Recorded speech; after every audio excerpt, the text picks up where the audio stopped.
আমরা আরও একটু থিওরাম দেখব। The characteristic roots of a real symmetric matrix are all real. অর্থাৎ কোনো রিয়েল সিমেট্রিক ম্যাট্রিক্স যদি হয় তার ক্যারেক্টারিস্টিক রুটগুলো হবে রিয়েল। তাহলে আমরা সিমেট্রিক ম্যাট্রিক্সকে আমরা জানি, কোনো ম্যাট্রিক্সকে যদি আমরা ট্রান্সপোজ করি আবার যদি ওই ম্যাট্রিক্সে চলে আসে তাহলে আমরা এটাকে বলি কি symmetric matrix. Let A be a symmetric matrix, then we have AT সমান এ। আমরা বলছিলাম যে কোনো ম্যাট্রিক্সকে ট্রান্সপোজ করলে আগেরটা পেলেই সেটা হচ্ছে আমাদের symmetric matrix. Let lambda be its characteristic roots, then there exist a eigen vector lambda corresponding to the root lambda. Again let x bar be its eigenvector corresponding to the root lambda bar. Then we have আমরা বলতে পারি ax সমান lambda x।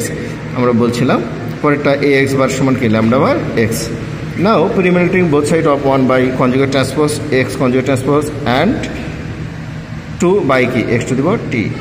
প্রথমটাকে আমরা x conjugate transpose, দ্বিতীয়টাকে আমরা শুধু transpose দিয়ে প্রিমাল্টিপ্লেটিং করি, তাহলে আমরা পাই x conjugate transpose ax lambda x conjugate transpose x, আর দুইয়ে পাচ্ছি আমরা x to the power t a x বার সমান কি lambda বার x t x বার।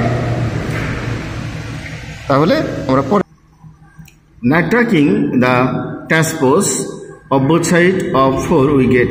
আমরা 4 নম্বর ইকুয়েশনের উভয় পাশে যদি ট্রান্সপোজ নেই তাহলে x t a x bar to the power t lambda bar x to the power t x bar t, তার মানে x bar t a to the power t x t to the power t lambda bar x bar t x t তারপর t। এখান থেকে আমরা ফর্মুলাগুলো জানি। x bar to the power t সমান আমাদের জানি x conjugate transpose a to the power t সমান a, যেহেতু আমরা সিমেট্রিক বলে নিছি x to the power t সমান x।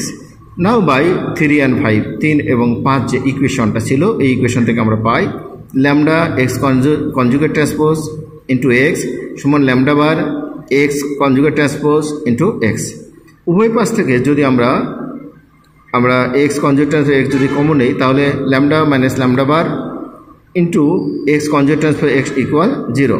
That means lambda bar equal 0 since x conjugate transpose x is not equal to 0. That means we can write lambda equal lambda bar, that is lambda is real.